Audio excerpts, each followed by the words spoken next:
The sixth planet was 10 times larger than the last one. It was inhabited by an old gentleman who wrote voluminous books. "Oh, look! Here is an explorer," he exclaimed to himself when he saw the little prince coming. The little prince sat down on the table and panted a little. He had already traveled so much and so far. "Where do you come from?" the old gentleman said to him. "What is that big book?" said the little prince. "What are you doing?"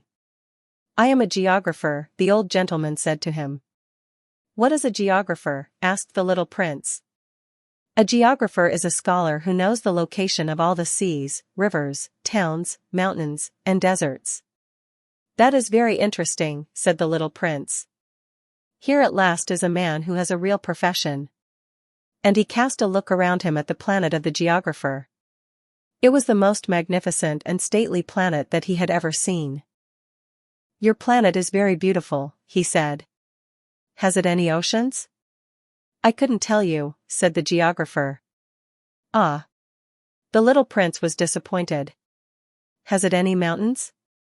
"I couldn't tell you," said the geographer. "And towns, and rivers, and deserts?" "I couldn't tell you that, either." "But you are a geographer." "Exactly," the geographer said. "But I am not an explorer. I haven't a single explorer on my planet. It is not the geographer who goes out to count the towns, the rivers, the mountains, the seas, the oceans, and the deserts. The geographer is much too important to go loafing about. He does not leave his desk. But he receives the explorers in his study. He asks them questions, and he notes down what they recall of their travels. And if the recollections of any one among them seem interesting to him, the geographer orders an inquiry into that explorer's moral character. Why is that? Because an explorer who told lies would bring disaster on the books of the geographer.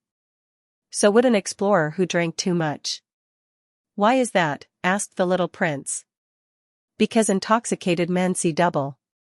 Then the geographer would note down 2 mountains in a place where there was only one. "I know someone," said the little prince, "who would make a bad explorer." "That is possible." Then, when the moral character of the explorer is shown to be good, an inquiry is ordered into his discovery. One goes to see it? No. That would be too complicated. But one requires the explorer to furnish proofs.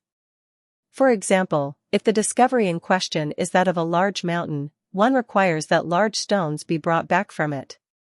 The geographer was suddenly stirred to excitement. "But you come from far away. You are an explorer. You shall describe your planet to me." And, having opened his big register, the geographer sharpened his pencil. The recitals of explorers are put down first in pencil. One waits until the explorer has furnished proofs, before putting them down in ink. "Well?" said the geographer expectantly. "Oh, where I live," said the little prince, "it is not very interesting. It is all so small. I have 3 volcanoes. 2 volcanoes are active and the other is extinct. But one never knows." "One never knows," said the geographer. "I have also a flower." "We do not record flowers," said the geographer. "Why is that?" "The flower is the most beautiful thing on my planet." "We do not record them," said the geographer, "because they are ephemeral." "What does that mean?" "Ephemeral?" "Geographies," said the geographer, "are the books which, of all books, are most concerned with matters of consequence. They never become old-fashioned. It is very rarely that a mountain changes its position. It is very rarely that an ocean empties itself of its waters. We write of eternal things."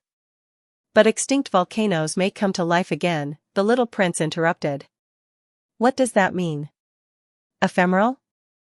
"Whether volcanoes are extinct or alive, it comes to the same thing for us," said the geographer. "The thing that matters to us is the mountain. It does not change." "But what does that mean?" "Ephemeral," repeated the little prince, who never in his life had let go of a question, once he had asked it. "It means, which is in danger of speedy disappearance." "Is my flower in danger of speedy disappearance?" "Certainly it is." My flower is ephemeral, the little prince said to himself, and she has only 4 thorns to defend herself against the world. And I have left her on my planet, all alone. That was his first moment of regret. But he took courage once more. What place would you advise me to visit now? He asked. The planet Earth, replied the geographer. It has a good reputation. And the little prince went away, thinking of his flower.